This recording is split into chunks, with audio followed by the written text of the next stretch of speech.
ভাই আমার কাছে আবদার করলো, বর্দি আমি তো এখন বাইরের ফাস্টফুড খাই না, তাই তুই আমাকে বাড়িতে ফিশ ফ্রাই করে খাওয়াবি, তাও আবার পিওর ভেটকির কিন্তু। আমি ভাবলাম হ্যাঁ তাই তো, ভাই তো ঠিকই বলেছে। তাই যেমন বলা তেমনই কাজ। বাজার থেকে ভেটকি মাছের ফিলে করে বাড়িতে আনা হয়েছিল, সেটা আমি ভালো করে ধুয়ে নিজের মন মতো পিস করে নিয়েছি। এবার তার মধ্যে নুন, গোলমরিচের গুঁড়ো আর সামান্য লেবুর রস দিয়ে ভালো করে মাখিয়ে 30 মিনিটের জন্য রেখে দিতে হবে। লেবুর রস দেওয়ার কারণে এখানে মাছের ভেতরে নুনটা খুব ভালো করে ঢুকে যাবে। যতক্ষণ মাছটা রেস্টে থাকছে ততক্ষণ একটা মশলা তৈরি করে নেব। এর জন্য একটা মিক্সিং জারে কিছু ধনেপাতা, কিছু পরিমাণ পুদিনা পাতা আর 4-5 কোয়া রসুন আর 4-5 টুকরো আদা আর ঝাল অনুযায়ী লঙ্কা দিয়ে একটা পেস্ট তৈরি করে নিতে হবে। এবার এর মধ্যে একটা মিডিয়াম সাইজের পেঁয়াজ, গরম মশলা গুঁড়ো, সামান্য নুন কিন্তু পরিমাণ বুঝে দিতে হবে, কারণ অলরেডি আমরা মাছটা নুন দিয়ে ম্যারিনেশন করেই রেখেছি। কাশ্মীরি লঙ্কার গুঁড়ো, অল্প পরিমাণ চিনি আর হাফ চামচ লেবুর রস দিয়ে একটা মিহি পেস্ট তৈরি করে নেব।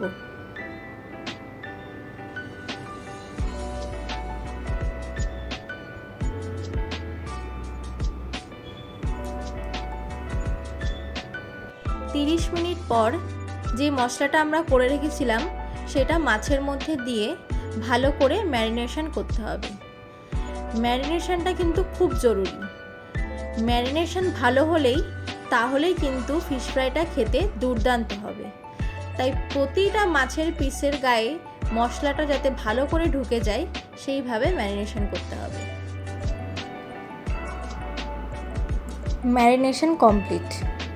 এবার এই মাছগুলোকে একটা কন্টেনারের মধ্যে ভরে কয়েক ঘন্টা ফ্রিজে রেখে দিতে হবে। এর মধ্যে ভাই এসে আরেকটা আবদার করে, বলে কি ফিশ ফ্রাই যখন বানাচ্ছিস তাহলে সেই ধনেপাতার চাটনিটাও বানা। ভাবলাম ঠিকই তো বলেছে। তাই একটা মিক্সিং জারে বেশ খানিকটা ধনেপাতা, 3 কোয়া রসুন, ঝাল অনুযায়ী কাঁচা লঙ্কা, আমি এখানে 2টো কাঁচা লঙ্কা ব্যবহার করেছি, আর 1 চামচ মতো লেবুর রস দিয়ে একটা মিহি পেস্ট করে নিতে হবে।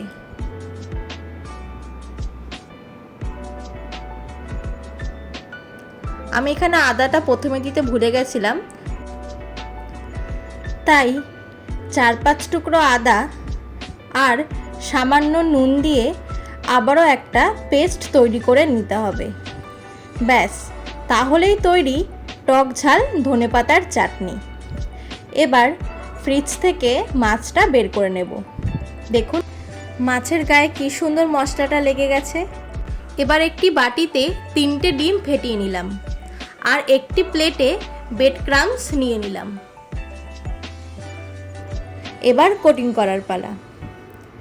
একটা মাছের পিস প্রথমে ডিমের মধ্যে ভালো করে এপিট-ওপিট ডুবিয়ে নেব।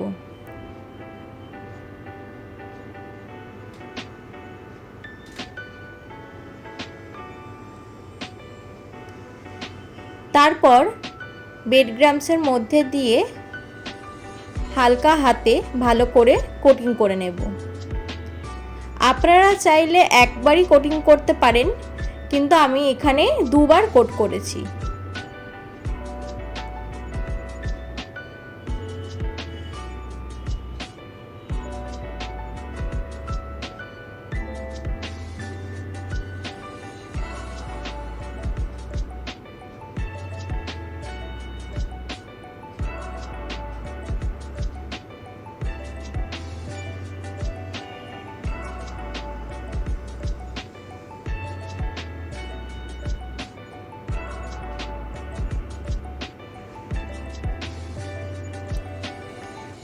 এবার একটা ছুরির সাহায্যে এটাকে ফিশ ফ্রাইয়ের আকারে শেপ দিয়ে নেব।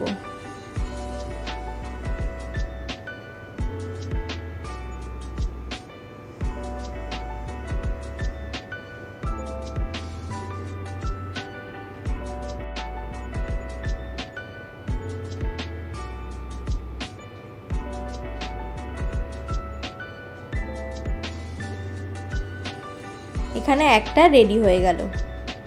এইভাবে আরও একটা করে আপনাদের দেখাচ্ছি।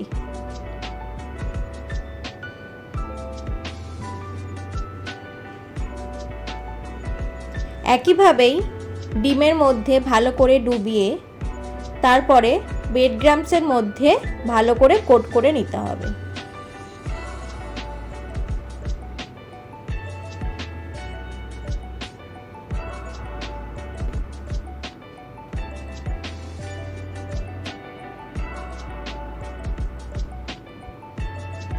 এইভাবে প্রত্যেকটা ফিশ ভালো করে কোটিং করে নেব। এই পর্যায়ে আপনারা এটিকে 15 থেকে 20 দিন একটি কন্টেনারে ভরে ফ্রিজে স্টোর করে রাখতে পারবেন। এবার একটি প্যানে বেশ খানিকটা সর্ষের তেল দেব। আমরা রিফাইন তেল ইউজ করি না, তাই মাছগুলিকে আমি সর্ষের তেলেই ভাজবো।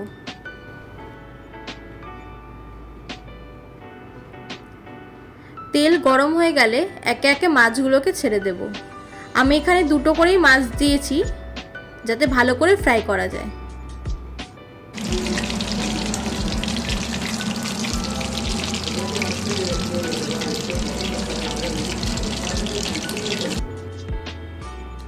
আপনারা কিন্তু অবশ্যই লো টু মিডিয়াম আঁচে ভাজবেন, না হলে বাইরের কোটিংটা পুড়ে যাবে আর ভেতরটা কাঁচা থেকে যাবে।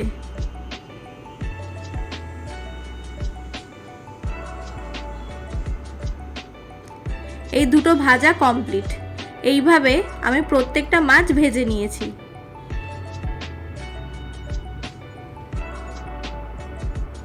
এবার আপনাদের কেটে দেখাই। আওয়াজটা শুনে নিশ্চয়ই বুঝতে পারছেন বাইরে থেকে কতটা ক্রাঞ্চি হয়েছে। বাইরে থেকে যতটাই না ক্রাঞ্চি হয়েছে, ভেতর থেকে ততটাই জুসি হয়েছে।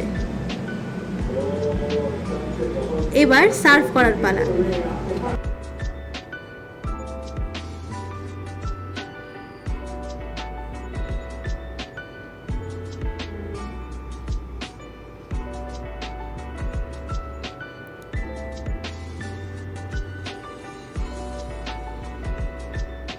আপনাদের এই রেসিপিটি কেমন লাগলো অবশ্যই কিন্তু কমেন্টে জানাবেন।